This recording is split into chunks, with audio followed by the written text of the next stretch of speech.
I was going to do this about the economy. I was going to do this about agriculture. I was going to do this about education. I was going to do this about health. I talked to them about housing. Today,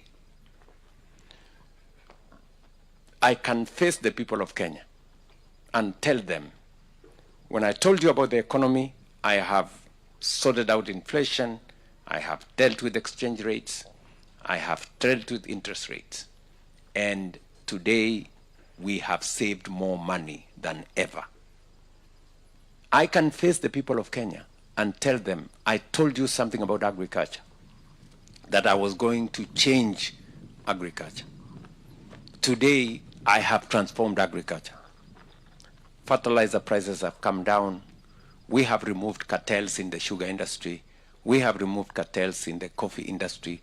Today, farmers are earning more money in sugar, earning more money in coffee. You heard the statistics today. Our meat exports has gone up by 80%. Our dairy product has gone up from 4.9 billion to 14 billion shillings. So I have transformed agriculture, and I am ready for the exam on what I committed and what I have done. I made a commitment that I was going to sort out health. Today, from 8 million people in NHIF, we have 31 million people. From the monies that were being disbursed by NHIF, close to maybe 25, 30 billion shillings a year. Today, in 1.5 years, we have disbursed 150 billion. 3 or 4 times that used to be done by NHIF to our health facilities. Yesterday, just yesterday, SHA disbursed 12.7 billion Kenya shillings to all our facilities in Kenya.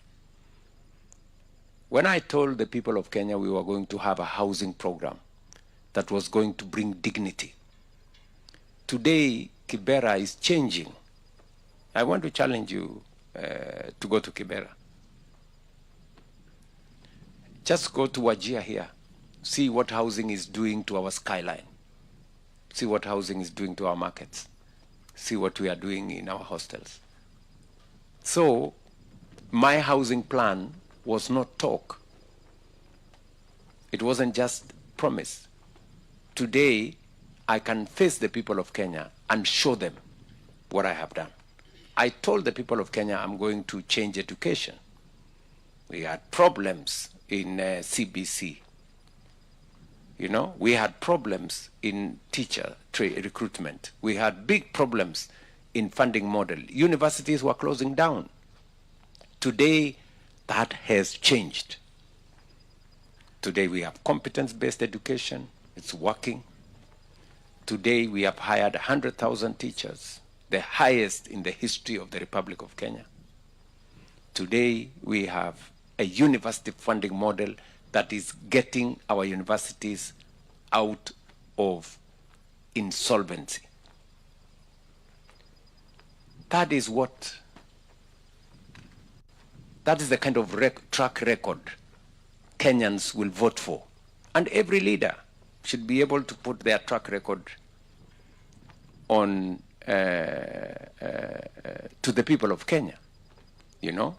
So that's how you transform a nation.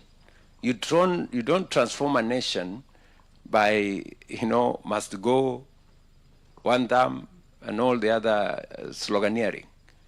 That is, in fact, what has stalled this nation. As Korea moved on, as Singapore moved on, as other countries moved on, we were stuck in leadership that does not have a plan. I want to ask you, my good brother, those people, I will challenge them to come and compete with me on my track record, my commitment to the people of Kenya, and the plan I have for this nation. And the people of Kenya are going to judge which leader has a better plan than the other one. Kenyans are not going to judge anybody on account of how much you shout one slogan or the other. They are going to want to know, how is Kenya going to change? How are our children going to go to school? Which opportunities are we creating for our young people? How are we creating wealth? How are we dealing with poverty? And how are we dealing with insecurity and all the other things that challenge our nation? So don't worry about those people. We will deal with them at the right time. Shukran sana Bwana Irens. Naona kuna maswali mengine, lakini hapa pia kwa upande huu na pelekwa mbio kidogo. Tumeshukuru sana muda wenu watazamaji kwa kutizama mahojiano haya moja kwa moja kutoka eneo hili la Wajir. Na bila shaka rais alizungumzia mambo mengi, yakiwemo kuzungumzia au kuangalia upya swala la Wagala, Malkamare na bila shaka mauaji ya Garissa. Baadhi ya mambo ambayo amezungumzia pia ni mpaka wa Kenya na Somalia, na amesema kwamba tutazidi kuzingatia hali hiyo japo si wakati sahihi. Kwa hivyo nitampa mwenzangu labda Faisal akimalizi. Ngenipatia kidogo one time. Gender equality. Mr. President, we cannot talk for 1.5 hours without discussing the marginalized groups.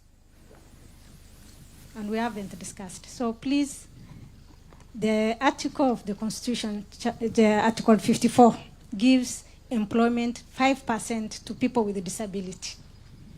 And as a country, we are at 2%, which is very unfortunate. So as your administration, what punitive measures are you putting in place so that people with a disability are inclusive in all employment, whether government or public institution?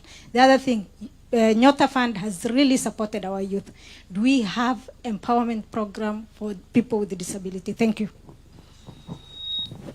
Thank you very much, Halima. And just to assure you that the issue of inclusion is not an event. It is a deliberate process. You know, it will not happen in one day. And I agree with you, maybe we need to do more. In fact, as part of driving affirmative action around marginalized groups, I have set up an office right in the presidency to drive the inclusion agenda, especially of marginalized groups. We are seeing how we can extend more bursaries, you know, to the marginalized groups. We can extend more opportunities. And maybe that is something that I will take home as some homework for me to work on it, so that we can accelerate it more. And on the last issue about empowerment of the same categories of Kenyans, it is still what I have told you, that it is work in progress, and that's why I have asked the head of public service to personally lead that exercise, so that we can bring on board people who feel they are not part of this equation. Even as we do what we are doing in northern Kenya, we must do it also for all the other marginalized sectors of our society. But allow me, because of time, to say I'm truly grateful. Thank you very much for taking your time to listen to me. I know there are many listeners out there, people from different